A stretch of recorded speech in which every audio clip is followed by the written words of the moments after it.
That day, the hall of the country house vibrated with laughter, clinking glasses, and voices loose in the air. But inside me, there was only the deafening echo of an old silence. My husband was laughing loudly, playing cards, as if the world were only him and the eternally full bottle. I was a faded landscape in the background, almost a forgotten picture leaning against the wall by the pool table. I let my fingers explore the rough cloth, trying to anchor the rage pulsing in my chest. It was a kind of abandonment that screams even when surrounded by people. How is it possible to be so invisible in the midst of so much presence? My eyes landed on the blurred reflection in the glass of a forgotten bottle. The answer was there. I no longer knew if I even existed. She didn't know she was not alone. In the corner, in the shadows, he was watching me. But it was not just any look. It was direct, firm, with something that burned and could not be named. He was the friend, the man who did not pretend, who did not hide behind a mask. When our eyes met, I felt the air change. An invisible thread stretched between us, fine, vibrating, almost breaking. And in that instant, I knew something forbidden was about to be born. He came towards me slowly, like someone who knows the impact of his own steps. Each movement seemed orchestrated, and my heart lined up with the rhythm without resistance. "Do you want me to show you how to use the cue?" he said with a voice that seemed to flow, too low to be casual. It was not what he said, but how he said it, loaded with an intensity that did not pretend to be innocent. The cue spun lightly between his fingers, as if it were an extension of his own body. I was hypnotized. I could not take my eyes off that engaging gesture. My husband on the other side of the room was laughing loudly, oblivious to everything. His indifference pushed me closer to the edge. I took the cue. Just touching what had come from his hands made my skin warm up. "Show me how it is done," I replied. Even I was surprised by the firmness of my voice. It was not about the game. It was about the other game, the one made of hidden glances and silent desires. The hall was slowly disappearing. Only our interwoven breathing remained, and the risk that trembled inside me. I did not just want to learn. I wanted to unravel what was behind that look that spoke without sound. He positioned himself behind me with the precision of someone who knows exactly how far he can go. He was so close that the comfort of his body reached me before the touch. His hand wrapped around mine to guide the cue, a gesture that served more as a pretext than as help. "Firm, but flexible," he murmured, his mouth hovering so close to my ear that the sound became a shiver. His voice was deep, made of velvet and danger. The warm scent of his skin mixed with the air. Suddenly, the noise of the room became distant, as if the world had sunk into a muted sound. Each repeated movement intensified the contact between our bodies. I pretended to pay attention to the instructions, but my body had already deciphered the hidden language. In that gesture, there was strength and gentleness, desire and restraint. It was a wordless invitation that infiltrated beneath the skin. Then I felt his lips touch the base of my neck softly. It was light, almost imperceptible, but it crossed me like lightning. I held my breath, my whole body on alert. It mattered little who was nearby. The transgression was no longer an action. It was intention. It was us being there in the light of everyone, undressing nothing but our defenses and still completely exposed. With each shot, he seemed to forget the game and remember only me. The cue slid across the table, but the real friction was in the silent sparks between our bodies. His hands met mine in disguised touches. His body brushed against mine in movements so subtle that only I felt them, like a secret engraved in invisible ink on my skin. You are trembling," he said with a smile that was a mix of certainty and challenge. I swallowed hard, but answered before my courage left me. "It is not nervousness. It is contained desire." The phrase escaped with more audacity than I expected. I saw the shine in his eyes change. He laughed softly, close enough for only me to hear. "Then let me show you what I thirst for." His whisper crossed me deeper than any touch. It was a promise and a threat disguised as provocation. My husband on the other side of the room was shouting obscenities about the deck of cards and the glass. The difference between the two worlds was jarring. He was immersed in his usual distraction. I was suspended on the thread of a desire that could not be revealed. My heart was beating so loudly it almost became sound. Part of me wanted to be discovered by the adrenaline of the risk, by the vertigo of being on the brink. And that was exactly what was setting me alight.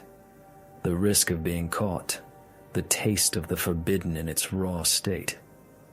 One of the friends passed too close, cutting the invisible thread that kept us connected. Instinctively, I took a step back, trying to hide the heat rising to my face.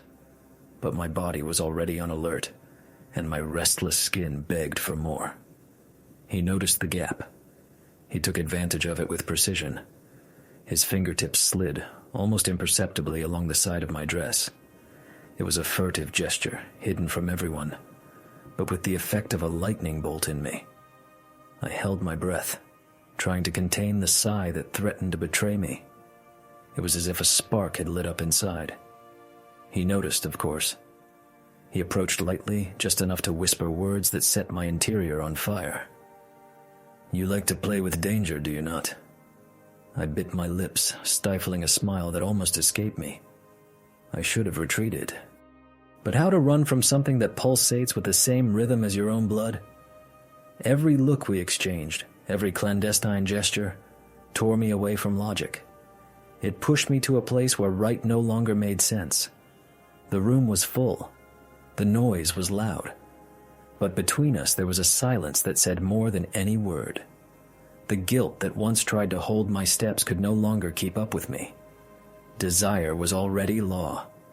Inside me there was only one certainty. I needed to feel it again, completely, without disguise. The noise of the others was the perfect disguise. Laughter, card discussions, and background noise created the ideal soundtrack for our charged silences. It was in this environment that I felt his hand rest firmly on my waist, pulling me close with the naturalness of someone who already knows he will not be refused. My breath failed. The heat emanating from his palm crossed the fabric of my dress, as if it were fire whispering secrets. There was no longer any difference between fear and willingness. It was all a dense, warm mixture. Then he whispered in my ear, "Once I cross this line, I will not come back." The words echoed like a whispered thunder. They were a warning and a temptation at the same time. But in me, they sounded like an invitation. I turned my face until I met his eyes and replied without hesitation, "Then do not wait." There was no more room for evasion. It was a call. It was surrender. The air around us changed. Everything became tense, suspended. He was no longer just provocation. He was urgency disguised as calm. In that instant, I knew there was no turning back. Transgression was no longer a threat. It was a living promise. And what had once seemed wrong now seemed inevitable to me. The hall, once the stage for a noisy chaos, plunged into a rare silence. Voices moved away. Footsteps echoed on the veranda. For a few instants we had the impossible solitude within the crowd. He did not hesitate. In one firm gesture he held my face with both hands and pulled me into a kiss that did not ask permission. It was instinct. The impact was immediate. His mouth found mine with contained hunger, as if he wanted to absorb everything I was. And I let him. There was no room for hesitation. It was mouth-seeking, breath intertwining, a clash of wills that no glass of the night could unite with such intensity. A hoarse sigh escaped my throat. He tightened my waist with more force, like someone trying to eternalize a moment in flesh and blood. "You are even more than I imagined," I managed to whisper between one touch and the next, feeling his taste like a wet memory that did not want to leave. He laughed softly, his breath sticking warmly to my skin. "And you are everything I was not prepared to have. But now I do not know how to share you with the world." The words shattered me. My legs gave way, as if the ground had been removed along with any reason. Every touch, every return of his mouth to mine made me forget who was just a few feet away. The world could return at any moment, but we had already gone. And in that instant, I understood. That kiss was not a beginning. It was the vertigo of the fall. He guided me in a sudden movement. My back met the cold edge of the pool table. The green cloth gently scratched my arms when I leaned back. The dry sound of the balls on the floor sounded like an alarm. We had crossed an invisible border. An electric current ran up my skin when his fingers traced a slow path along the side of my thigh, reverent as someone discovering a sacred territory. I trembled not from fear, but from the anticipation that burned inside me. It was a fever that spread with every centimeter he explored. When the palm of his hand rested firmly on the top of my thigh, at the exact limit of my most intimate secret, my breathing broke into contained sighs. My body responded by instinct, in a soft arc of pure surrender, seeking the promise of that comfort. "You have lost your mind here," I murmured, my eyes sweeping the room, divided between the abyss and the flight. He brought his lips to my shoulder and left a moist kiss on my skin, in a gesture that shivered every fiber of my being. "For you," he replied with that firmness that did not ask permission. The balls still rolled on the floor, mixing with the rhythm of my runaway heart. I tried to convince myself that I had control, but it was no longer a game. The table had become our altar. It was a silent accomplice to something that was already bigger than us. Every gesture of his revealed me more deeply. It was not the touch itself. It was the way he commanded the energy between us, as if my body were a language that only he knew how to read. The intensity emanating from us was so palpable that the air seemed to vibrate. It was the mute accomplice to the way our desire took form. I no longer cared about anything else. I was surrendered. My hand grasped the green cloth, seeking an anchor in the midst of the vertigo, while the other sought the warmth of his skin, like someone groping in the dark in search of the sun. The contact set me on fire. I no longer distinguished where reason ended and the most delicious madness began. "Say you have surrendered," he whispered, next to my ear with a breath loaded with promise and certainty. "I have surrendered," I returned without thinking, as if the word were the only truth that existed in me. He let out a dense, satisfied sigh, and the room seemed to bend around us. In that instant, I reached the high point, an explosion of sensations that made me forget where we were. Who could hear us? The whole world could disappear there, and I would accept it in peace. If the end came at that moment, it would come with the taste of fullness, and I would receive it whole. The sound of footsteps cut the air of the hall. Like a startle, we quickly moved away. My heart was still pounding hard in my chest when I quickly straightened my dress, trying to erase the signs of what had just happened. The wrinkled fabric, the comfort still trapped in my skin where only he dared to reach, the choppy breathing that insisted on staying. He, in turn, leaned over the table, pretending to line up the pool balls, as if nothing had changed. The scene bordered on the ironic. The same man who, moments ago, was pure intensity, now embodied the casual figure of a distracted player. My husband came back laughing, carried away by the cards and the drink, without noticing the hurricane that was still vibrating inside me. He smiled as always, absent, comfortable in his own indifference, and I smiled back. But I was no longer the woman who had arrived there. There was another flavor in my mouth, his taste. There was another scent on my skin, hard to disguise, even with the strongest perfume. And inside me something new pulsed, secret, burning. I looked at him, the friend, the accomplice, and I saw the same certainty in the brightness of his eyes. Nothing would be as it was before. We were characters in a play that no one perceived, but whose script was already unfolding. Every contained smile, every camouflaged gesture, was a sign that the real game had just begun. The rest of the night was a silent dance between disguises and impulse. Every time our eyes met, something in me awakened, as if called by an invisible touch. I smiled, talked, laughed at the humorless jokes next to my husband, but I was burning inside. At a certain point, he passed close enough for his comfort to reach me.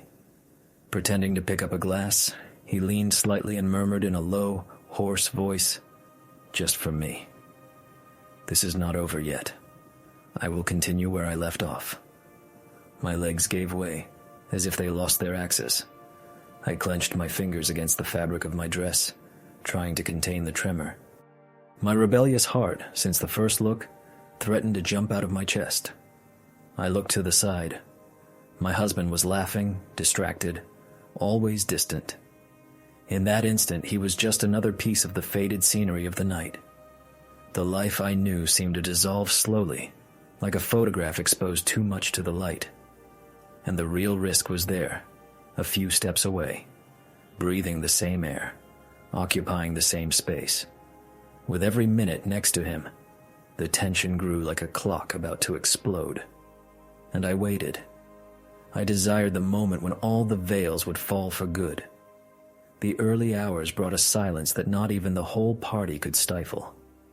Lying next to the man they still called my husband, I realized the emptiness, a body that did not touch me, did not seek me, did not see me. The room was dark, but inside me there was a flame too clear to be ignored. I closed my eyes. In place of the warm breathing next to me, I imagined another, a warm, familiar breath that ignited my skin with the memory. It was him, the friend, the accomplice of my transgression. The presence of a firm body over mine, inevitable, impossible to forget. Every memory of what had happened at the pool table consumed me, like a secret that now lived in me. The forbidden no longer hurt. It was no longer a transgression. It was desire turned into necessity.